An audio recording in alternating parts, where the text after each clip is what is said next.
Best வந்து பிரஜனுக்கு சொல்றோம். எடுத்த கேரக்டரைசேஷன் ரொம்ப நல்லா இருந்தது. நீங்க என்ன சார் சொன்னீங்க? நாங்க குரூப் கிடையாது, நாங்க 2 பேரும் 2. மாப் மாயாவேஸுக்கு நாங்க 4 காயின் கொடுக்க போறோம். அந்த குரூப் கிடையாது, நாங்க 2 பேரும் 2. கொஞ்சம் பாருங்க. நான் ஒரு கண்டஸ்டன்ட் செலக்ட் பண்ணனும். நீ தான்டா பேக் அந்த கண்டஸ்டன்ட். நாங்க குரூப் கிடையாது, நாங்க 2 பேரும் 2. இது ஏன் நடந்தது? அந்த படத்தை போடுங்க சார். பிரஜன் வந்து இன்னும் பெட்டர் பிளேயர், he deserves. நாங்க குரூப் கிடையாது, நாங்க 2 பேரும் 2. வாயை முன்னேந்து போட ஏதா அசிங்கமா பேசிட்டு போறேன். வணக்கம் my dear zonemates, welcome to Safi zone. நான் உங்க ஷஃபி. அண்ட் இன்னைக்கு நம்ம பார்க்க போறது பிக் பாஸ் சீசன் 9 உடைய டே 45 and எபிசோட் 46 ஓட ரிவ்யூ தான்.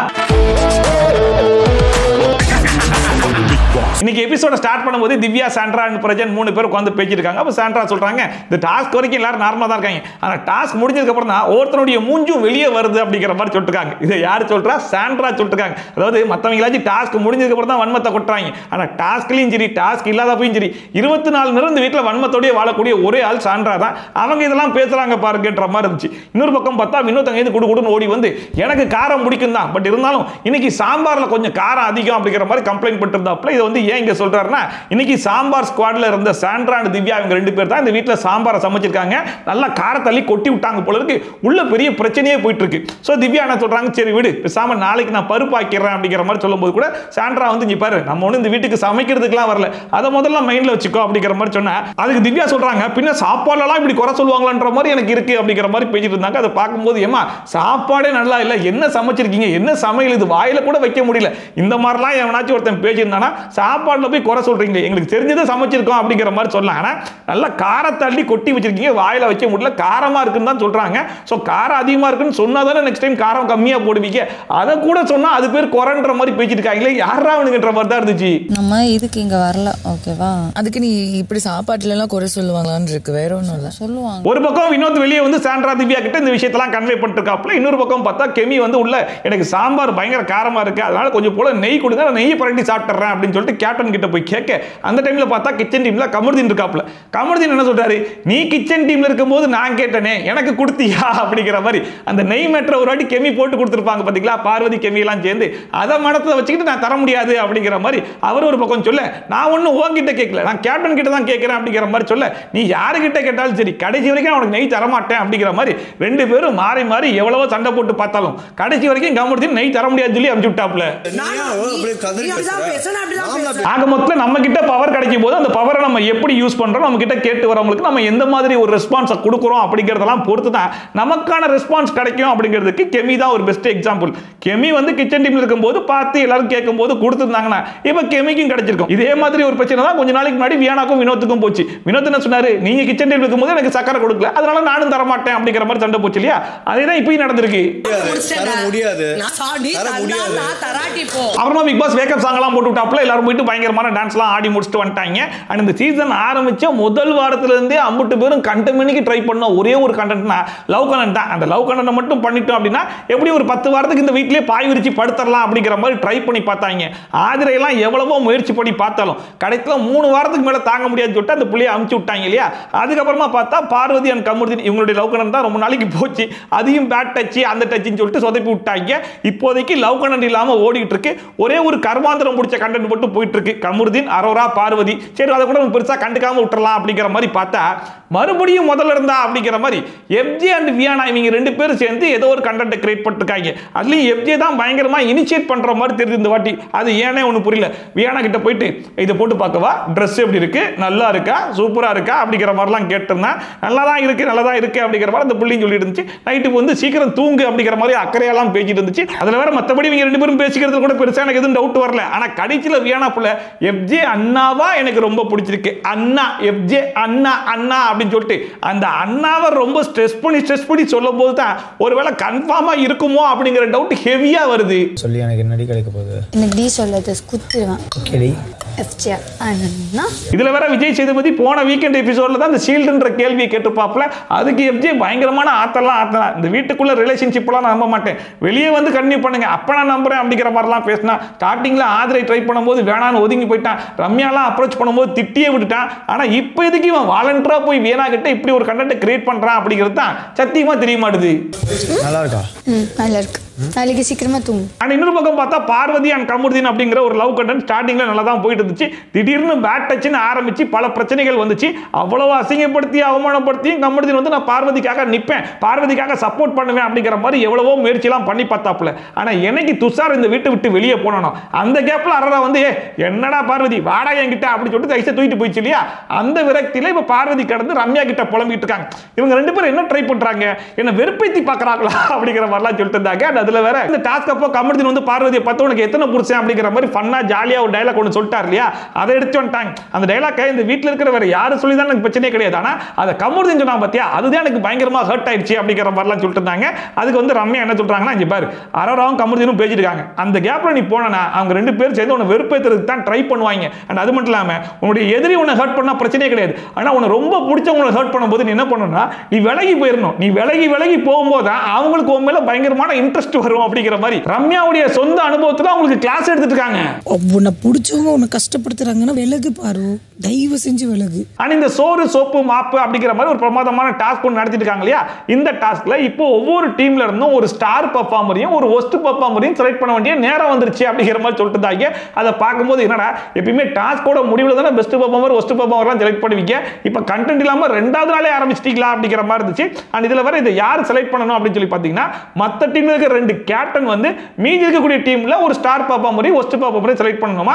அதுவும் எதை பேஸ் பண்ணினா அவங்க வந்து எப்படி பெர்ஃபார்ம் பண்ணிருக்காங்க, எப்படி சர்வீஸ் பண்ணிருக்காங்க, இதை பேஸ் பண்ணி செலக்ட் பண்ணணுமா. கேப்டன் டிஸ்கஸ் செஞ்சு ஒரு ஸ்டார் பெர்ஃபார்மரையும் ஒரு ஒஸ்ட் பெர்ஃபார்மரையும் சொல்லணும். So first Vikram and Sandra ரெண்டு பேரும் டிஸ்கஸ் பண்றதுக்காக வந்தாங்க. அப்ப விக்ரம் சொன்னாப்ல அமித் வந்து நல்லா பாட்டு பாடினாரு, நல்லா என்கேஜா இருந்தது, அதனால பெஸ்ட் பெர்ஃபார்மர் அவர் கொடுக்கலாமான்னு சொல்லி கேட்கும்போது சாண்ட்ராவும் ஓகேன்ட்டாங்க. சரி ஓகே ஒஸ்ட் பெர்ஃபார்மர் நீங்க சொல்லுங்க சாண்ட்ரா அப்படிங்கிற மாதிரி விக்ரம் சொல்லும்போது எஃப்ஜே பேரை சொன்னாங்க. என்ன காரணம் சொல்லி கேட்டா அவன் கேரக்டர் விட்டு வெளியே வந்துகிட்டே இருந்தான் அப்படிங்கிற மாதிரி சொல்லிட்டு இருந்தாங்க. அது வேற ஒன்றும் கிடையாது. நேற்று வந்து சொல்லியிருப்பார்ல எஃப்ஜே சாம்பாஸ் கோடு வந்து ஸ்லேட்ல எழுதி போடுறீங்க, அது வந்து டாஸ்கை டைவர்ட் பண்ற மாதிரி இருக்குன்னு சொல்லிட்டு குற்றச்சாட்டுலாம் எடுத்து வச்சார் இல்லையா. அவன் எப்படி பேசலாம் அப்படிங்கிறதுக்காகவே ஒஸ்ட் பெர்ஃபார்மர்ல நாமினேட் பண்ற மாதிரி தான் இருந்துச்சு. அப்போ வந்து விக்ரம் என்ன சொன்னார்னா இல்ல ரம்யா வந்து கேப்டனாவே இருந்தாலும் பெருசா அவங்க எதுவும் பண்ண மாதிரி நான் பார்க்கல அப்படிங்கிற மாதிரி சொன்னோடனே ஆமா அந்த குற்றச்சாட்டை எங்க டீம்லயே ஒரு 3 பேர் சொன்னாங்க. சோ ரம்யாவே ஓகே அப்படிங்கிற மாதிரி சொல்லிட்டாங்க. சோ பெஸ்ட் பெர்ஃபார்மர் வந்து அமித், ஒஸ்ட் பெர்ஃபார்மர் வந்து ரம்யான்ற மாதிரி அனௌன்ஸ் பண்ணிட்டாங்க. பெஸ்ட் பெர்ஃபார்மன்ஸ் அமித் கொடுக்கிறோம், ஒஸ்ட் வந்து நாங்க ரம்யா சொல்றோம். And next Sandra and Ramya இவங்க ரெண்டு பேருமே வந்து டிஸ்கஸ் பண்ணி விக்ரம் டீம்ல ஒரு ஸ்டார் பெர்ஃபார்மரையும் ஒஸ்ட் பெர்ஃபார்மரையும் செலக்ட் பண்ணலாம் அப்படிங்கிற மாதிரி வந்தாங்க. இங்கேயுமே ரெண்டு பேர் பண்ணக்கூடிய வேலையை பாருங்க. ஒரு பக்கம் சாண்ட்ரா வந்து சுபிக்ஷா பேரை சொல்லிட்டு இன்டராக்ஷன் பெருசா பண்ணல, பெர்ஃபார்மன்ஸ் வைஸும் பெருசா எதுவுமே இல்ல அப்படிங்கிற மாதிரி சொல்லிட்டு இருந்தாங்க. என்ன காரணம்னா நாமினேஷன் அப்போ வந்து சுபிக்ஷா வந்து அவங்க பக்கத்திலே உட்காந்துக்கிட்டு சாண்ட்ராவை நாமினேட் பண்ணி விட்டாங்க. சாண்ட்ரா மட்டும் கிடையாது, சாண்ட்ரா புருஷனையும் சேர்த்து நாமினேட் பண்ணாங்கல்ல, அதை மனசுல வச்சுட்டு தான் சொல்றாங்க அப்படிங்கிறது நல்லாவே தெரிஞ்சுச்சு. இன்னொரு பக்கம் ரம்யா பார்த்தா உங்களுக்கு மட்டும் தான் வன்மம் இருக்கா, எனக்கு இருக்காதா அப்படின்னு சொல்லிட்டு விக்ரம் வந்து என்ன பெருசா பார்க்கலன்ற மாதிரி சொன்னார்ல. விக்ரம் பெர்ஃபார்மன்ஸ் பண்ணி நானும் பார்க்கலையா, அதனால விக்ரம் பேரை சொல்லலாம் அப்படிங்கிற மாதிரி சொன்ன உடனே சரி ஓகே விக்ரமே ஒஸ்ட் பெர்ஃபார்மரை செலக்ட் பண்ணலாம் அப்படிங்கிற மாதிரி விக்ரம வந்து ஒஸ்ட் பெர்ஃபார்மரை செலக்ட் பண்ணிட்டாங்க. சரி ஓகே பெஸ்ட் பெர்ஃபார்மர் யாரு அப்படிங்கிற மாதிரி கேட்கும்போது ரம்யா வந்து 2 பேர் கொடுக்குறாங்க. ஒன்னு வந்து கெமி, ரெண்டாவது வந்து பிரஜன் அப்படிங்கிற மாதிரி சொன்ன உடனே இதுல சாண்ட்ரா யார் பேரை செலக்ட் பண்ணுவாங்கன்றது ஊரறிஞ்ச விஷயம்ல. ஆமாமா பிரஜனுக்கு கொடுத்த கேரக்டரை ஃபுல்லாவே த்ரூ அவுட் நல்லா பண்ணிட்டு இருந்தாப்புல. அது மட்டும் இல்லாம எல்லா இடத்துலையும் பார்க்கும்போது வேலையை இழுத்து போட்டு பார்த்துட்டே தான் இருந்தாரு. எனக்கு பிரஜன் ஓகே அப்படிங்கிற மாதிரி சொன்ன உடனே சரி ஓகே அதாவது best performer Prajana, worst performer வந்து விக்கல்ஸ் விக்ரமா. பெஸ்ட் வந்து பிரஜனுக்கு சொல்றோம், ஃபர்ஸ்ட் பெர்ஃபார்மர் விக்கல்ஸ். ஆக மொத்தம் இவங்க ரெண்டு பேரும் செலக்ட் பண்ணது எப்படி இருந்துச்சுன்னா எவன் நல்லா பெர்ஃபார்ம் பண்ணா எவன் ஒஸ்டா பெர்ஃபார்ம் பண்ணா அப்படிங்கிறதெல்லாம் அப்சர்வ் பண்ணி சொன்ன மாதிரி தெரியல. எனக்கு எவன் ஃபேவரா இருப்பான் அவன் பெஸ்ட் பெர்ஃபார்மர், எனக்கு எவனை பிடிக்காது அவன் ஒஸ்ட் பெர்ஃபார்மர்ன்ற மாதிரி செலக்ட் பண்ணிருக்காங்க. உங்களுக்கு பெருசா என்டர்டெயின்மென்ட் பண்ணி நான் பார்த்தது இல்ல. அப்புறமா விக்ரம் அண்ட் ரம்யா இவங்க ரெண்டு பேருமே வந்து சாம்பார் ஸ்குவாட்ல சாண்ட்ரா டீம்ல வந்து ஒரு பெஸ்ட் பெர்ஃபார்மரையும் ஒரு ஒஸ்ட் பெர்ஃபார்மரையும் செலக்ட் பண்ணலாம் அப்படிங்கிற மாதிரி டிஸ்கஷன் ஆரம்பிச்சாங்க. அப்ப விக்ரம் வந்து சாண்ட்ரா அப்படிங்கிற மாதிரி சொன்னாங்க ஓகே அப்படிங்கிற மாதிரி உடனே ஓகே பண்ணி விட்டாங்க. சரி ஓகே பெஸ்ட் பெர்ஃபார்மர்ல வந்து விக்ரம் வந்து 2 பேர் கொடுக்குறாப்ல. ஒன்னு வந்து வியானா, இன்னொன்னு வந்து கனி அப்படிங்கிற மாதிரி சொன்ன உடனே நம்ம ரம்யாக்கு பாருங்க, ரம்யாக்கும் வியானாக்கும் ஒரு கோல்டு வார் போயிட்டு இருக்கு இல்லையா. அதனால வியானாவை கழட்டி விட்டுட்டு கனி அதிகமா வேலை பண்ணிலாம் நான் பார்த்தேன், ஆனா வியானா பெருசா எதுவும் பண்ணி பார்க்கல, அதனால கனி ஓகே அப்படிங்கிற மாதிரி சொன்னோன்னே சரி ஓகே அப்படின்னு சொல்லிட்டு பெஸ்ட் பெர்ஃபார்மர்ல கனியும் ஒஸ்ட் பெர்ஃபார்மர்ல சாண்ட்ரா பேரையும் சொல்லி விட்டாங்க. ஆக மொத்தத்துல ஒஸ்ட் பெர்ஃபார்மர்ல வந்து 3 பேர் யாருன்னு சொல்லி கேட்டீங்கன்னா 3 டீமுடைய கேப்டன். ஒஸ்ட் பெர்ஃபார்மர் வந்து நாங்க சாண்ட்ரா சொல்றோம், பெஸ்ட் வந்து கனி திருவ சொல்றோம். அண்ட் இந்த விக்கல்ஸ் விக்ரமோ அவங்க டீமும் நாங்க ஸ்கிப் பெர்ஃபார்மன்ஸ் பண்ண போறோம், எல்லாரும் உட்கார்ந்து பாருங்க அப்படிங்கிற மாதிரி ரெக்வெஸ்ட் பண்ணி பார்த்தாப்புல, கெஞ்சி கதறிலாம் கேட்டு பார்த்தாப்புல. அப்ப கூட சாண்ட்ரா வந்து உட்கார்ந்து பார்த்தா பாயிண்ட்ஸ் கொடுக்க வேண்டியிருக்கும் அப்படிங்கிற மாதிரி சொல்லி எந்திரிச்செல்லாம் போனாங்க இல்லையா. பட் இன்னைக்கு அதே கிச்சன் டீம் நாங்க கிச்சன்ல இருந்து ஒரு பெர்ஃபார்மன்ஸ் பண்றோம் அப்படிங்கிற மாதிரி சொல்லும்போது எல்லாருமே கோஆபரேட் பண்ணி உட்கார்ந்து பார்க்கலாம் செஞ்சாங்க. அதுலயும் குறிப்பா விக்ரம்லாம் கையில விளக்கமாரோட உட்கார்ந்து ரசிச்சு பார்த்துட்டு இருந்தாப்புல. அண்ட் இன்னொரு பக்கம் பார்த்தா இந்த கமருதீன் இதுக்கு முன்னாடி வரைக்கும் லவ் டார்ச்சர் கொடுத்து பார்த்தாச்சு. இப்போ வந்து பொசசிவ் டார்ச்சர் கொடுக்கணும் அப்படின்னு சொல்லிட்டு பார்வதியும் வியானாவும் பக்கத்துல நிக்கிறாங்கன்றதை பார்த்துட்டு வியானாக்கு போயிட்டு ஆப்பிள ஊட்டி விட்டு இருந்தாப்ல, அண்ட் ஆப்போசிட்ல போயிட்டு அரராக்கு ஊட்டி விட்டு இருந்தாப்ல. அண்ட் நேத்து வரைக்குமே அமித்தோடைய பொண்டாட்டியா நடிச்சிட்டு இருந்த பார்வதி இன்னைக்கு அமிதா அண்ணன்னு கூப்பிட ஆரம்பிச்சிட்டாங்க. ஒருவேளை எத்தனை புருஷன்னு சொல்லி கேட்டதுல புருஷனே வேடா நான் அண்ணனாக்கிறேன்னு சொல்லி மாத்திட்டாங்களோ என்னவோ. என் பேரு கயல்ன்றது உங்களுக்கு எப்படின்னு தெரியும். அண்ட் இந்த வீட்டில் ஒரு விஷயத்தை எப்படி ஸ்போர்ட்டிவா எடுத்துக்கணும் அப்படிங்கிறத நம்ம கண்டிப்பா ரம்யா கிட்ட தான் கத்துக்கணும் அப்படிங்கிற மாதிரி யாரு என்ன சொன்னாலும் சரி அது ரொம்ப ஸ்போர்ட்டிவா எடுத்துப்பாங்க. இப்போ கூட வந்து விக்ரம் சொல்லிட்டாரு அப்படிங்கிறதுனால போய் உட்காந்து பயங்கரமா ஒப்பாரி வச்சுட்டு இதுக்கு மேல இந்த வீட்டில் இருக்க முடியாது எனக்கு போதும். அதாவது நான் எவ்வளவோ சர்வை பண்ணலாம்னு பாக்குறேன், பட் இருந்தாலும் குத்திக்கிட்டே இருக்காங்க. நான் வந்து யாரு என்ன சொன்னாலும் கண்டுக்க மாட்டேன், நான் வந்து போகடா அப்படின்ற மாதிரி தட்டி விட்டு போகக்கூடிய ஆள் தான். பட் இருந்தாலும் அவங்க சொல்ற ரீசன் இருக்கு பத்தி அதான் என்னால முட்டிக்கவே இல்லை அப்படிங்கிற மாதிரி மண்டையெல்லாம் போட்டு பிச்சுட்டு இருந்தாங்க. அதை பார்க்கும்போது ஏமா ஏதோ அந்த மனுஷன் வந்து நீ என்ன பண்ணுன்றதை பார்க்கல, அதை நான் பார்க்கலன்ற மாதிரி அந்த இடத்துல சொல்லியிருக்காப்புல. சரி ஓகே அப்போ பார்க்குற மாதிரி அடுத்து பண்ணலான்ற மாதிரி பண்ணிட்டு போயிடலாம். சரி ரைட்டு அவன் சொன்னான், ஆனால் நான் எவ்வளோ நேர்மையாக விளையாடினேன் பார்த்தியா, அவன் பேரை நான் சொல்லலை பார்த்தியா அப்படிங்கிற மாதிரி சொல்லியிருந்தாலும் பரவாயில்ல. அவன் சொன்னான்றதுக்காக நான் மறுபடியும் அவன் பேரையே சொல்லிட்டு வரேன்னு சொல்லிட்டு வந்துட்டேன். அப்புறம் எதுக்கு உட்காந்து ஒப்பாரி வைக்கிறன்ற மாதிரி தான் இருக்கு. நான் சொல்றேன் நான் ரொம்ப உடஞ்சிட்டேனால இதுக்கப்புறம் எங்க சர்வை பண்ண முடியாது. அதுக்கப்புறமா பிக் பாஸ் ஒரு ஸ்லேட் அமைச்சு விட்டு அந்த ஸ்லேட்டை கொண்டு போய் சாம்பார் ஸ்கோட் இருக்கக்கூடிய கிச்சன் டீம் கிட்ட வச்சிருங்க. அதில் போயிட்டு உங்களுக்கு என்னென்ன வெரைட்டிஸ்லாம் வேணுமோ அதெல்லாம் போயிட்டு நீங்கள் எழுதுனீங்க அப்படின்னா அதை சமைச்சு கொண்டு வந்து அவங்க பரிமாறவே செய்யணும் அப்படிங்கிற மாதிரி ஒரு சூப்பரான டாஸ்க்கை கொண்டு வந்தாப்புல. ஸோ இது மூலியமா கிச்சன் டீம்ல பல பிரச்சனைகள் வரதுக்கு வாய்ப்பு இருக்கு, அது மூலியமா பல குழப்பங்கள் வரக்கூடிய வாய்ப்பு இருக்கு அப்படிங்கிற மாதிரிலாம் எதிர்பார்த்தோம். ஆனால் கடைசி வரைக்கும் அது மூலியமா ஒரு கண்டென்ட் வரல. என்ன வேண்டும் என்பதை இந்த போர்டில் எழுத வேண்டும். அண்ட் எம்ஜே டாஸ்க்ல கூட வியானா கிட்ட பயங்கரமான பெர்ஃபார்மன்ஸ்லாம் பண்ணிட்டு அந்த புள்ள பாத்ரூம் வருது அப்படிங்கிற மாதிரி சொன்ன உடனே ரெட் கார்பெட்லாம் விரிச்சு என் கையில வாமா கையில வா உன தாங்கி தாங்கி தாங்கி தாங்கி கூட்டு போறேன் அப்படிங்கிற மாதிரிலாம் பண்ணிட்டு அதுக்கு வந்து சபரி அதெல்லாம் உங்களுக்கு பிடிக்காது அப்படிங்கிற மாதிரி சொன்னோன்னே ஆமா ஆமா எனக்குலாம் பிடிக்காது அப்படின்னு சொல்லிட்டு அவங்களும் ஒரு பக்கம் பெர்ஃபார்மன்ஸ் பண்ணிட்டு இருந்தாங்க. இதெல்லாம் எங்க தான் போய் முடிய போகுதுன்றது நமக்கும் தெரியல அவங்களுக்கும் தெரியல. அது மேடம்க்கு பிடிக்காது, அவங்க அந்த மாதிரி கொடூரமானவங்க கிடையாது. அண்ட் திடீர்னு பார்த்தா பச்சை குதிரை கேம் வந்து விளையாட ஆரம்பிச்சிட்டாங்க. அதை பார்க்கும்போது சரி ரைட் பிக் பாஸ் டீம் ஏதோ பயங்கர கிரியேட்டிவா யோசிச்சு இப்படி ஒரு டாஸ்க் கொடுத்துட்டாங்க போல இருக்கு அப்படிங்கிற மாதிரி யோசிக்கும் போது இல்ல இதை நாங்களே யோசிச்சு சும்மா விளையாடுறோம் அப்படிங்கிற மாதிரி சொல்லிட்டு இருந்தாங்க. அதை பார்க்கும்போது அவங்களே நல்லா யோசிக்கிறாங்களே பிக் பாஸ் டீமோட அப்படிங்கிற மாதிரி இருந்துச்சு.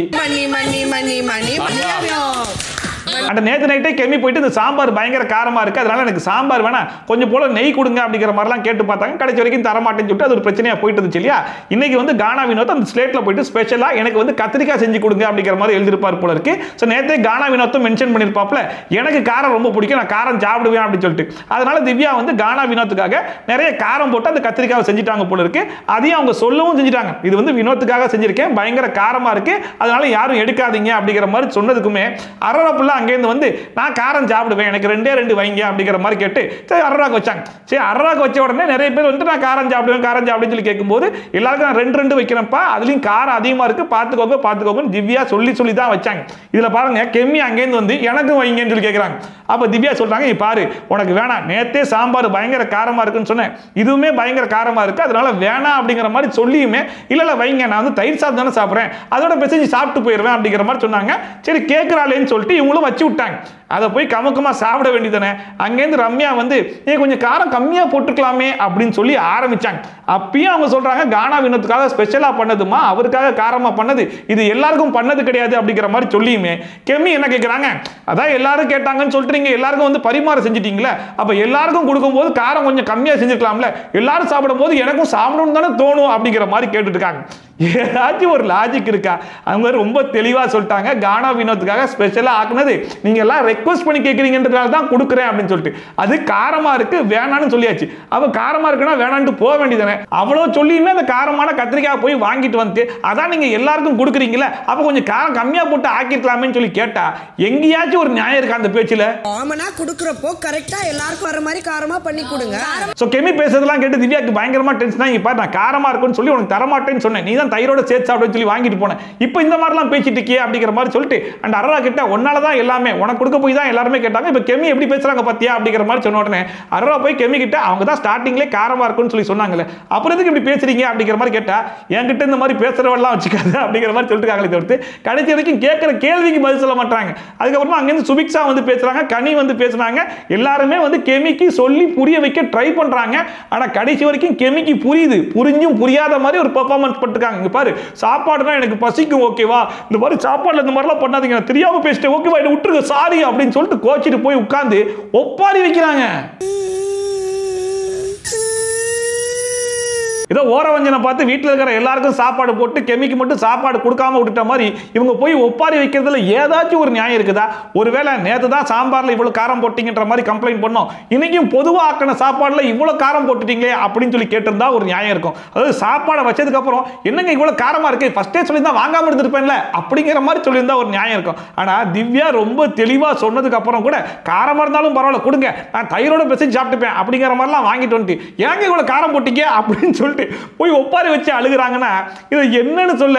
ஒருவேளை இவ்வளவு நாள் வந்து நம்ம வந்து நாமினேஷன்லயே வராம கமுக்கமா ஓடி போயிட்டோம், இந்த வாரம் நாமினேஷன்ல வந்திருக்கோம், சோ அதனால ஏதாச்சும் ஒரு பெர்ஃபார்மன்ஸ் பண்ணணும், அப்பதான் அது டெலிகாஸ்ட் ஆகும். அதுலயும் குறிப்பா அழுதா மட்டும் தான் இவங்க கண்டிப்பா டெலிகாஸ்ட் பண்ணுவாங்க, அது மூலமா சிம்பதி ஓட்டு வரதுக்கான வாய்ப்பு இருக்கு அப்படின்னு நினைச்சு பெர்ஃபார்ம் பண்ற மாதிரி தான் இருக்கு.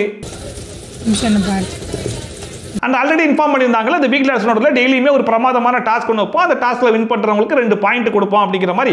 அந்த மாதிரி இன்னைக்கு வச்ச டாஸ்க் என்ன அப்படின்னு சொல்லி பார்த்தீங்கன்னா கொஞ்சம் பாட்டு கொஞ்சம் பாயிண்டா. என்னடா டாஸ்க் இது அப்படின்னு சொல்லி பார்த்தா ஆக்டிவிட்டி ரூமில் நிறைய ப்ராப்பர்ட்டிஸ்லாம் வச்சிருக்காங்க. பிக் பாஸ் வந்து ஒரு பாட்டு ஒன்று ப்ளே பண்ணுவாராம், அந்த பாட்டுக்கு சம்பந்தப்பட்ட ப்ராப்பர்ட்டி எது அப்படிங்கிறத கரெக்டாக கண்டுபிடிச்சி கையில் எடுத்துடணுமா. அப்படி கரெக்டாக எடுத்துட்டாங்கன்னா அவங்களுக்கு வந்து பாயிண்ட் கிடைக்குமா. ஸோ எண்ட் ஆஃப் தி டாஸ்க்கில் எந்த டீம் அதிகமான பாயிண்ட்ஸ் வந்து ஸ்கோர் பண்ணியிருக்காங்களோ அவங்களுக்கு தான் 2 பாயிண்ட் கிடைக்குமா. முதலில் பொருளை எடுக்கும் அணிக்கே பாயிண்ட். அண்ட் இந்த டாஸ்க்லயுமே பாத்தீங்கன்னா எஃப்ஜே போயிட்டு ப்ராப்பர்ட்டி எடுக்கிறது எல்லாமே லவ் சாங்காவே இருக்குது. அண்ட் அந்த லவ் சாங்க்கு அவன் டான்ஸ் ஆடும்போது எஃப்ஜேவை காட்டுறாங்களோ இல்லையோ, எஃப்ஜேவை பார்த்து வியானா எப்படியெல்லாம் வெக்கப்படுறாங்க அப்படின்னு சொல்லிட்டு வியானாக்கு தான் ஃபுல் க்ளோஸ் அப் வச்சிட்டு இருக்காங்க. இதுல இந்த செல்ஃபி புள்ள பாட்டை போட்டு விட்டோம்னா அருணா போயிட்டு கீழே கவுந்து அந்த போனை வந்து கையில எடுத்துரும். அண்ட் அந்த பாட்டுக்கு பாத்தீங்கன்னா கமருதீன் போயிட்டு உம்மா உம்மா அப்படின்னு சொல்லிட்டு 2 பேரும் மாறி மாறி பயங்கரமான பெர்ஃபார்மன்ஸ்லாம் பண்ணிட்டு இருப்பாங்க. அதை பார்த்து பார்வதி ஐயோ இதெல்லாம் பார்க்க வேண்டிய நிலைமை போச்சே அப்படிங்கிற மாதிரி ஃபீல் பண்ணிருப்பாங்க.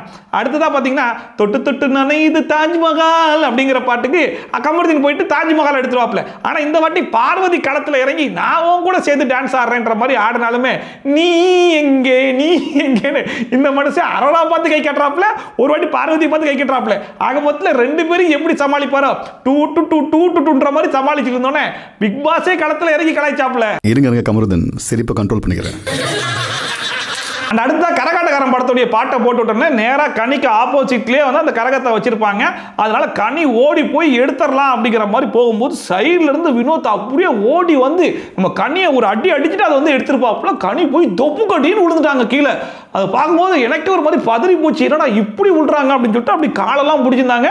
சபரி மட்டும்தான் போய் கனிக்கு என்னாச்சு ஏதாச்சுன்னு சொல்லி பார்த்துட்டு இருக்காங்களே தவிர்த்து வினோத் வந்து சரி ஓகே தெரியாம தான் தள்ளி விட்டோம் ஓகே தான், பட் இருந்தாலும் தள்ளி விட்டுருக்கோம், நம்மளால ஒருத்தவங்க போய் கீழே விழுந்துருக்காங்க, அவங்களுக்கு என்னாச்சு ஏதாச்சுன்னு பார்ப்போன்னு கூட பார்க்காம கேமரால செக் பண்ணுங்க, நான் வந்து அடிக்கலாம் இல்லை வேணும்னே பண்ணல போய் கேமரால பாருங்க அப்படிங்கிற மாதிரி கத்திக்கிட்டு இருக்காப்ல. இதுல இந்த வியானா பாருங்க அங்கேருந்து ஃபோர்ஸா வினோத் கிட்ட வந்தாங்க, நான் கூட ஏங்க இப்படி தள்ளி விட்டீங்க அப்படிங்கிற மாதிரிலாம் கேட்பாங்கன்னு சொல்லி பார்த்தா ஏங்க ஃபர்ஸ்ட் கனி தந்துட்டாங்க, அதனால அந்த ப்ராப்பர்ட்டியை கொடுங்க, அது எங்களுக்கான பாயிண்ட்னு சொல்லிட்டு கடைசி வரைக்கும் பாயிண்ட்டுக்கு சண்டை போட்டுருக்காங்களே தவிர்த்து அங்க கனி கீழே விழுந்து கிடக்குறாங்களே அவங்களுக்கு என்னாச்சு ஏதாச்சுன்ற ஒரு அக்கறை கூட இல்லை. கனி வந்து மற்ற விஷயத்தில் எப்படியோ இந்த விஷயத்தில் உண்மையிலேயே அவங்களை வந்து பயங்கரமாக பாராட்டி ஆகணும். ஏன்னா இந்த அளவுக்கு ஸ்போர்ட்டிவாக எடுத்துக்க முடியுமா அப்படிங்கிற மாதிரி தான் இருந்துச்சு. வினோத்தை போய் அடிச்ச அடியில் அவங்க போய் விழும்போது நமக்கே அப்படியே பதறி போச்சு. பட் அவ்வளோ அடி வாங்கியுமே பிக் பாஸ் எனக்கு ஒன்றும் இல்லை, பிக் பாஸ் ஒரு ஃபன் டாஸ்க் தான், யாரும் பெருசாக சீரியஸாக எடுத்துக்காதீங்க, பிக் பாஸ் சொல்லட்டும் அப்படிங்கிற மாதிரி ரொம்ப கேஷுவலாக எடுத்துக்கிட்டாங்க. ஆனால் கனிக்காக சப்போர்ட் பண்ணி பார்வதி திவ்யா சாண்ட்ரா வியானான்னு சொல்லிட்டு எல்லாருமே மாறி மாறி வினோத்துக்கிட்ட சண்டை போட்டு இருந்தாங்க. பட் ஒருவேளை இந்த இடத்துல கனி இல்லாமல் அந்த இடத்துல சாண்ட்ராவோ பார்வதியோ திவ்யாவோ இவங்க யாராச்சும் ஒரு ஆள் இருந்தது அந்த இடத்துல நடந்திருக்க சீனே வேற. அதாவது இன்னைக்கு ப்ரோமோல மட்டும் கிடையாது, அடுத்த 3 நாளைக்கு இதுதான் கண்டென்ட். வீக்கெண்ட் எபிசோட்ல ஒரு செக்மெண்டே ஒதுக்கி குறும்படம்லாம் போட்டு காட்டுற அளவுக்கு பெருசாகி இருப்பாங்க. நாங்க வேணும்ட்டே தள்ளி விட்டீங்கன்னு சொல்லல, ஆனா தள்ளி விட்டீங்கன்னு மட்டும் தான் நாங்க ஆக்சுவலா பிக் பாஸ்மே இது ஒரு பயங்கரமான ஃபன் டாஸ்க், எல்லாரும் ஜாலியா விளையாடுங்க அப்படிங்கிற மாதிரி சொல்லி தான் அந்த டாஸ்கே ஆரம்பிச்சாப்ல. ஆனா அந்த கிரகத்தை எடுக்கும்போது 2 பேருமே ஓடி போனாங்க. ஈவன் கனி தான் கொஞ்சம் ஃப்ரண்ட்லயே ஓடி போனாங்க. இவர் போய் இடிச்ச இடியில தான் கனி போய் விழுந்திருக்காங்க. பட் இது தெரிஞ்சு பண்ணார் அப்படிங்கிற மாதிரி அங்க யாருமே சொல்லல. பட் இருந்தாலும் இவர் இடிச்சு தானே போய் ஒருத்தவங்க விழுந்திருக்காங்க. ஸோ ஃபர்ஸ்ட் இவர் போய் அவங்களுக்கு என்ன ஆச்சுன்றதையாச்சும் பார்த்துருக்கணும்ல. கடைசி வரைக்கும் அவங்களுக்கு என்ன ஆச்சு ஏதாச்சு அதை பற்றி அவர் கவலையே படலை. மற்றவங்களோட சண்டை போடுறதுல மட்டும் தான் குறியா இருந்தாப்புல. அதை பார்த்த எல்லாருக்குமே ஒரு பதட்டம் இருக்க தான் செய்யும். ஏங்க இப்படி போய் இவ்வளோ ஃபார்ஸாக இடிச்சிங்க, நீங்க வேணும்னே செஞ்சீங்கன்னு சொல்ல, பட் இருந்தாலும் போய் இடிச்சிருக்க தேவையில்லையே அப்படிங்கிற மாதிரி சொன்னாலும் இவர் கடைசி வரைக்கும் அதை புரிஞ்சுக்காம இங்க பாருங்க, பிக் பாஸ் சொல்லிட்டு நான் கேட்டுக்கிறேன், பிக் பாஸ் சொல்லிட்டு கேட்டுக்கிறேன், நீங்க இதெல்லாம் சொல்லாதீங்க, நீங்க இதெல்லாம் பேசாதீங்கன்ற மாதிரி தான் பேசிட்டு இருக்காப்ல. இதுல பார்வதிக்கு வேற போன வீக்கெண்ட் எபிசோட்ல விஜய் சேதுபதி அவங்களுக்கு சாதகமா ஒரு குறும்படத்தை போட்டு காமிச்சு அவங்களுக்கு பயங்கரமா சப்போர்ட் எல்லாம் பண்ணி விட்டார் இல்லையா. அதனால ஆகுனா குறும்படம் சொல்லி கிளம்பிடுறாங்க. இப்ப கூட வினோத் கிட்ட வீக்கெண்ட் எபிசோட்ல விஜய் சேதுபதி சார் உங்களுக்கு குறும்படம் போட்டு காமிப்பாங்களா, அப்போ உங்களுக்கு தெரியும் அப்படிங்கிற மாதிரி பேசிட்டு இருந்தாங்க. அதை பார்க்கும்போது ஏமா அவ்வளவு பெரிய பிரச்சனைலாம் இல்லம்மா, அதாவது கனி இதை சீரியஸா எடுத்து ஒரு பிரச்சனையை ஆக்கி இருந்தாங்கன்னா நீ சொல்ற மாதிரி வீக்கெண்ட் எபிசோட்ல குறும்படம் வரைக்கும் கூட போயிருக்கலாம். ஆனா கனி அதை ரொம்ப ஸ்போர்ட்டிவா தான் எடுத்துட்டாங்க. ஆனா இங்க வினோத் மேல கூடிய ஒரே ஒரு பிரச்சனை என்னன்னா, அப்படி போய் இடிச்சு தள்ளி விட்டுருக்கோம், நம்மளால ஒருத்தங்க கீழே போய் விழுந்திருக்காங்க, அதுக்கு ஒரு கன்சர்னா போய் என்னாச்சு ஏதாச்சுன்னு கூட கேட்காம நான் இடிச்சேன்னு சொல்லிட்டு பிக் பாஸ் சொல்லிட்டு பேசிட்டு இருக்காரு பாத்தீங்களா, அது மட்டும் தான் பிரச்சனையா இருக்கு. இதுல கனியுமே அவங்க கீழே விழுந்தது அடிப்பட்டது அதெல்லாம் பெருசா எடுத்துக்காம நான் தான் ஃபர்ஸ்ட் தொட்டேன், அதனால எனக்கான பாயிண்ட கொடுக்க முடியுமான்றது மட்டும் பிக் பாஸ் கேட்டு சொல்லுங்க அப்படிங்கிற மாதிரி கேட்டிருந்தாங்க. அண்ட் பிக் பாஸ் வந்து ஜட்ஜா ரம்யா போட்டதுனால ரம்யா நீங்களே ஒரு முடிவு எடுத்து சொல்லுங்க அப்படிங்கிற மாதிரி சொன்ன ரம்யா என்ன சொன்னாங்கன்னா, தொட்டது பிரச்சனை கிடையாது, யார் கையில ப்ராப்பர்ட்டி இருக்குதோ அவங்களுக்கு தான் பாயிண்ட் கொடுக்க முடியும்னு சொல்லிட்டு அவங்க வந்து வினோத்துக்கு வந்து பாயிண்ட கொடுத்துட்டாங்க. ஸோ எண்ட் ஆஃப் தி டாஸ்க்ல பார்க்கும்போது இன்னைக்குமே மாப் மாயாவி அதாவது விக்ரம் டீம் தான் லீடிங்ல இருந்தாங்கன்றதுனால இன்னைக்குமே மாப் மாயாஸ் டீம் தான் வின் பண்ணிருக்காங்க. வாழ்த்துக்கள். அண்ட் முக்கியமா இந்த பிரச்சனையில வினோத் இன்வால்வ் ஆயிருக்காரு அப்படிங்கிறதுனால ஆல்ரெடி வினோத்துக்கும் திவ்யாக்கும் ஒரு பிரச்சனை போயிட்டு இருக்கு, வினோத்துக்கும் வியானாக்கும் ஒரு பிரச்சனை போயிட்டு இருக்கு, வினோத்துக்கும் பார்வதிக்குமே சில பிரச்சனைகள்லாம் இருக்குதுன்னு வச்சுக்கோங்களேன். அதனால இவங்க 3 பேரும் சேர்ந்து எப்படியாவது இந்த பிரச்சனையை பெருசாக்கணும் அப்படிங்கிற மாதிரி மனசுக்குள்ள நினைக்கிறாங்க போல இருக்கு. ஆனா கனி எப்படி இதை இவ்வளோ ஈஸியா எடுத்துக்கிட்டாங்க அப்படிங்கிறதுமே அவங்களுக்கு புரிய மாட்டுது. மறுபடியுமே கிச்சன் ஏரியாக்கு உள்ள வந்ததுக்கு அப்புறம் கூட அவர் வந்து உங்களுக்கு பிடிச்சி ஃபோர்ஸா தாங்க தள்ளி விட்டார் அப்படிங்கிற மாதிரிலாம் உசுப்பேத்தி விட்டு பார்த்தாங்க.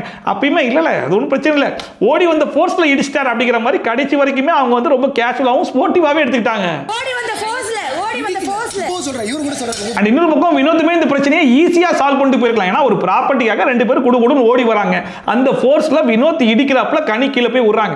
நம்ம ஒருத்தங்களை இடிச்சு கீழே விழுந்தாங்கன்னா ஃபர்ஸ்ட் நம்ம தான் போய் கை கொடுத்து தூக்கி விடுவோம், சாரிங்க ஓடி வந்ததுல இடிச்சிட்டேன் தெரிஞ்சு பண்ணல அப்படிங்கிற மாதிரி சொன்னா முடிஞ்சு போயிடும். இன்னொன்னு இவர் ஓடி போன ஃபோர்ஸ்ல ஒருத்தங்க இடிச்சு கீழே விழுந்திருக்காங்கன்னா அதை பார்க்குற 4 பேர் பதறி அடிச்சு ஓடி வந்து கேள்வி கேட்கத்தான் செய்வாங்க. ஆனா வினோத் மறுபடியும் எதுக்கு எல்லாரும் வந்து என்ன கேள்வி கேட்கறீங்க அப்படிங்கிற மாதிரி கேட்டுக்காப்ல. ஏங்க நீங்க தெரிஞ்சு பண்ணீங்கன்னு சொல்ல, தெரியாம தான் பண்ணிருக்கீங்க, ஆனாலும் கேள்வி கேட்கக்கூடாது எப்படிங்க சொல்லுவீங்க அப்படின்னு கேட்டா, ஆமா எல்லாருமா சேர்ந்து எங்கிட்ட வந்து எப்படி கேள்வி கேட்கலாம் அப்படிங்கிறது தான் மறுபடியும் சொல்லிட்டு இருக்காப்ல. இதுல பார்வதி தான் சரியான காமெடி ஒன்று பண்ணிருக்காங்க. அமித் சொல்றாப்ல நான் பார்த்தேன் இப்படி இடிச்சார் அப்படிங்கிற மாதிரி சொல்றதுக்கு, அப்படி ஒன்றும் இடிக்கலங்க, நான் பார்த்தேன் இப்படி போய் தள்ளி விட்டார் அப்படிங்கிற மாதிரி சொல்லிருக்காங்க. ஆனா அவங்க வேணும்னே பண்ணலையா, அதாவது யாராச்சும் ஓடி வரும்போது இப்படி இடிச்சதை கூட தெரியாம பண்ணிட்டான்னு சொல்லலாம், ஆனா இப்படி போய் தள்ளி விட்டுட்டு அதை தெரியாம பண்ணிட்டாரு அப்படிங்கிற மாதிரி சொல்ல முடியுமா? விட்டா அதுக்கு அடுத்து இப்படி தள்ளி விட்டு கழுத்துல 2 மிதி மிதிச்சார், ஆனா அது தெரியாம தான் பண்ணார் அப்படின்னு சொன்னாலும் சொல்லுவாங்க போல இருக்கு. இப்படிதான் அவர் பண்ணாரு, தட் வாஸ் தி ஆக்ஷன். அதுக்கப்புறமும் வினோத் விடாம பார்வதி கிட்ட வந்து உங்ககிட்ட கொஞ்சம் பேசலாமா அப்படிங்கிற மாதிரி கேட்டப்ப சரி பேசலாம் அப்படிங்கிற மாதிரி சொன்ன உடனே கனியே விட்டாங்க. நீ எதுக்கு கேட்டு இருக்க அப்படிங்கிற மாதிரி கேட்கும்போது பாருங்க கனியே விட்டுட்டாங்க, அதனால அடுத்தவங்க கேட்க கூடாதுன்றதா நீங்க சொல்லக்கூடாது அப்படிங்கிற மாதிரி சொல்லிட்டு எல்லாரும் கேட்கும்போது நீங்க டென்ஷன் ஆனீங்க அப்படிங்கிற மாதிரி பார்வதி கேட்டதுக்கு இங்க பாரு, செய்யாத தப்ப செஞ்ச மாதிரி சொன்னா உனக்கு டென்ஷன் ஆகாதான்னு சொல்லி கேட்டா, நான் செஞ்ச தப்ப நான் தாராளமா அக்செப்ட் பண்ணிப்பேன் அப்படின்னு யார் சொல்றா? பார்வதி சொல்றாங்க. சரி ரைட்டுமா அப்படின்னு சொல்லிட்டு அவருக்கு என்ன கேட்டாருன்னா, நீ செஞ்ச தப்ப அக்செப்ட் பண்ணிப்ப, செய்யாத தப்ப செஞ்ச மாதிரி சொன்னா நீ அக்செப்ட் பண்ணிப்பியா அப்படிங்கிற கேட்ட உடனே வாயாடிச்சு போய் நின்று இருந்தாங்க. அண்ட் கூடவே அவர் என்ன சொல்றாருன்னா, நீங்க கேட்ட விதம் இருக்குல்ல, அந்த கேட்ட விதம் தான் எனக்கு பிடிக்கல அப்படிங்கிற மாதிரி சொல்லிட்டு இருக்கும்போது அமித்தே சொல்லிட்டாப்ல, பாருங்க ஒரு பிரச்சனை நடக்குன்ற போது பதறி அடிச்சு 4 பேர் வந்து 4 விதமா கேட்க தான் செய்வாங்க, நீங்க 4 பேர் ஏன் இந்த விதமா கேட்கறீங்க, அப்பெல்லாம் கேட்க கூடாது அப்படிங்கிற மாதிரி சொல்ல முடியாது அப்படிங்கிற மாதிரி சொன்னாலுமே கடைசி வரைக்கும் சரி ஓகே நான் சொல்றதை நீங்க புரிஞ்சிக்கவே மாட்டீங்க, அதனால நான் விட்டுறேன் அப்படிங்கிற மாதிரி தான் விடுறாப்ல. அந்த துணி எப்படி இருக்கும்னு சொல்ல முடியாது. அண்ட் மாப்பாவிஸ் டீம் வின் பண்ணாங்க அப்படிங்கிறதுனால அவங்க 2 பாயிண்ட் கொடுத்துட்டு அண்ட் வழக்கமா வந்து எண்ட் ஆஃப் தி டாஸ்க்ல வந்து ஒவ்வொருத்தரும் மற்ற டீமுக்கு வந்து அவுட் ஆஃப் 5க்கு எவ்வளவு பாயிண்ட்ஸ் கொடுக்குறீங்க அப்படிங்கிற மாதிரி கேட்பாங்க இல்லையா. ஸோ அதை வந்து கொடுக்க ஆரம்பிச்சாங்க. ஸோ ஃபர்ஸ்டா ரம்யா தான் வந்தாங்க. காலையில் கேப்டனுடைய பெர்ஃபார்மன்ஸ் நான் பார்க்கவே இல்லை அப்படிங்கிற மாதிரி சொன்னாங்க இல்லையா. ஆனால் அதே டீமுடைய பெர்ஃபார்மன்ஸும் கிரியேட்டிவிட்டி இன்னைக்கு பயங்கரமா இருந்துச்சு அப்படிங்கிறதுனால 3 பாயிண்ட் கொடுக்குறேன் அப்படிங்கிற மாதிரி சொன்னாங்க. அண்ட் சாம்பார் ஸ்குவாடை பொறுத்த வரைக்கும் இன்னைக்குமே க்ளோஸ்டு போறீங்க, யூனிஃபார்ம் போடல, எதுவுமே சரியா பண்ண மாதிரி தெரியல, அதனால 1 பாயிண்ட் தான் கொடுப்பேன் அப்படின்னு சொல்லிட்டு சாம்பார் ஸ்குவாடுக்கு 1 பாயிண்ட் கொடுத்தாங்க. அண்ட் அடுத்த விக்ரம் வந்தாப்ல பிளஸ் ஃபைட்டர்ஸ் டீமை பொறுத்த வரைக்கும் நேற்று என்ன பெர்ஃபார்மன்ஸ் பண்ணீங்களோ அதே லெவல் ஆஃப் பெர்ஃபார்மன்ஸ் தான் இன்னைக்குமே இருந்துச்சு. ஏறவும் இல்லை இறங்கும் இல்லை. அதனால நேற்று கொடுத்த அதே 2 பாயிண்ட் தான் இன்னைக்கும் கொடுக்குறேன் அப்படிங்கிற மாதிரி கொடுத்தாப்ல. அண்ட் சாம்பார் ஸ்குவாடை பொறுத்த வரைக்கும் பேஸ் லெவல் என்டர்டைன்மெண்ட் தான். நீங்களே கன்ஃபியூஷன் இருக்கீங்க, திடீர்னு பாசிட்டிவா இருக்கீங்க, திடீர்னு நெகட்டிவா இருக்கீங்க. அதனால உங்களுக்கு 1 பாயிண்ட் தான் அப்படிங்கிற மாதிரி அவங்களுக்கு 2 பாயிண்ட், இவருக்கு 1 பாயிண்ட் கொடுத்தாப்ல. அண்ட் அடுத்த சாண்ட்ரா வந்து 2 டீமே சரியா பெர்ஃபார்ம் பண்ண மாதிரி தெரியல. அதனால 2 டீமுக்கே பாயிண்ட் கிடையாது, 2 டீமுக்கு 0 அப்படிங்கிற மாதிரி சொல்லிட்டு போயிடுவாங்கன்னு நினைச்சேன். ஆனால் அந்த மாதிரி சொல்லாமல் அவங்க என்ன பண்ணாங்கன்னா பிளஸ் ஃபைட்டர்ஸ் டீம் நேற்று பண்ண பெர்ஃபார்மன்ஸ் கூட இன்னைக்கு இல்லை, அதனால உங்களுக்கு 1 பாயிண்ட் தான் அப்படிங்கிற மாதிரி பிளஸ் ஃபைட்டர்ஸ் டீமுக்கு 1 பாயிண்ட் கொடுத்துட்டு மாப் மாயஸ் நீங்கள் பயங்கர கிரியேட்டிவா பயங்கர இன்ட்ரிமெண்ட்டாக நிறைய வேலை எல்லாமே பிரமாதமாக பண்ணிட்டீங்க, அதனால உங்களுக்கு 4 பாயிண்ட்ங்கிற மாதிரி ஆச்சரியப்படுற வகையில் 4 பாயிண்ட் கொடுத்தாங்க. அதை பார்த்து விக்ரமே சாக்காயிட்டாப்ல. 4 காயின் கொடுக்க போறோம். பிகாஸ் வந்து அவங்க இன்னைக்கு நிறைய எனக்கு என்னமோ சாண்ட்ரா எதுக்காக அந்த மாப் மாயஸ் டீமுக்கு அந்த 4 பாயிண்ட் கொடுத்தாங்க அப்படின்னா இந்த 4 பாயிண்ட் கொடுக்கிறதுனால எப்படியுமே அவங்க தான் கன்ஃபார்மா வின் பண்ண போறாங்க அப்படிங்கிறது இப்பவே தெரிஞ்சு போச்சு. அண்ட் குறிப்பா அந்த டீம்ல தான் அவங்களுடைய புருஷன் இருக்காப்ல. சோ அவருமே அடுத்த வாரம் நடக்க போற தலை டாஸ்க்ல பார்ட்டிசிபேட் பண்ணி ஒருவேளை தலையாயிட்டாருன்னா நம்மளும் தலையெடுத்து ஒரு ஆட்டம் ஆடிடலாம் அப்படிங்கிறதுக்காக பிளான் பண்ணி பண்ண மாதிரி தான் இருக்கு. அண்ட் இப்போதைக்கு ஓவரால் ஸ்கோர் பாத்தீங்க அப்படின்னா மாப் மாயஸ் டீம் வந்து 14 பாயிண்ட்ஸ்ல இருக்காங்க. அண்ட் பிளஸ் ஃபைட்டர்ஸ் வந்து வெறும் 6 பாயிண்ட்ஸ் தான் எடுத்திருக்காங்க. அண்ட் சாம்பார் ஸ்குவாட் வந்து வெறும் 4 பாயிண்ட்ஸ் தான் எடுத்திருக்காங்க. சோ இதை வச்சு பார்க்கும்போதே கன்ஃபார்மா மாப் மாயஸ் டீம் தான் அடுத்த வாரம் தல்ராஸ்ல பார்ட்டிசிபேட் பண்ண போறாங்க அப்படிங்கிறது கன்ஃபார்மா தெரிஞ்சு போச்சு. 14 பாயிண்ட்ஸ் மாப் மாயாவிஸ். அண்ட் ஒவ்வொரு நாளும் யார் அதிகமான பாயிண்ட்ஸ் எடுத்துக்காங்களோ அவங்களுக்கு வந்து ரிவார்டு கொடுப்போம் அப்படிங்கிற மாதிரி சொன்னாங்க இல்லையா, அந்த ரிவார்டுக்கு ஏற்ற மாதிரி நேற்று 10 ரூபா ஐஸ்கிரீம் கொடுத்துட்டாங்க. பட் இன்னைக்கு தான் உண்மையிலேயே ரிவார்டு அப்படின்னு பெருசா சொல்ற அளவுக்கு பிரியாணியை கொடுத்து அனுப்பிச்சு விட்டுருந்தாங்க. ஸோ அதை பார்த்துட்டு எல்லாருக்கும் வாயெல்லாம் ஊறி போச்சு. அந்த பிரியாணி பார்த்து கெமி ஒரு கத்திருப்பாங்க பாருங்க, அதுதான் ரொம்ப கொடூரமா இருந்துச்சு.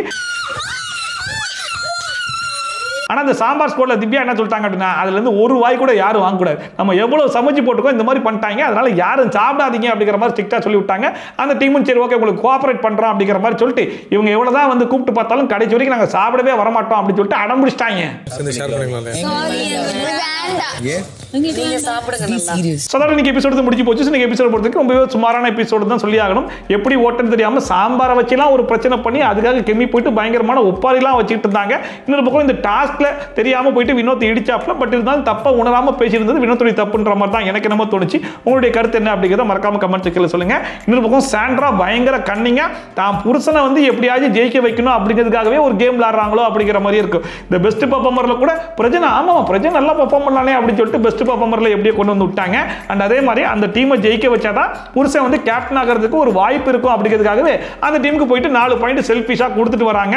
இதை எல்லாமே பக்காவா பிளான் பண்ணி தான் பண்ணிட்டு இருக்காங்க அப்படிங்கிறது வெளியிருந்து பார்க்குற நமக்கு தெரியுது. அது உள்ள இருக்கிறவங்களுக்கு சாண்ட்ராவை சுற்றி இருக்கிறவங்களுக்குலாம் அது தெரியுதா தெரியலையா அப்படிங்கிறது சத்தியமா தெரியவே இல்லை. ஸோ இன்னைக்கு எபிசோட் பற்றின கருத்து என்ன ஏதுன்றதை மறக்காம கமெண்ட் செக்ஷனில் போட்டு விடுங்க. இதே மாதிரி ட்ரோல்ஸ் அண்ட் ரிவ்யூஸ்லாம் கண்டிப்பாக பார்க்கணும்னு நினைச்சீங்கன்னா மறக்காம சப்ஸ்கிரைப் பண்ணிட்டு பக்கத்தில் கூடிய பெல் ஐகான் டான் தட்டி விட்டீங்கன்னா போடுற வீடியோ நோட்டிஃபிகேஷன் டான் டைப்புக்கு வந்து சேர்ந்துடும். ஸோ மீடியம் மாதிரி சூப்பரான வீடியோட சூப்பரான ரிவ்யூட சூப்பரான ட்ரோலோட வந்து சந்திக்கிறேன். Bye from Shoppy. Tata bye and take care.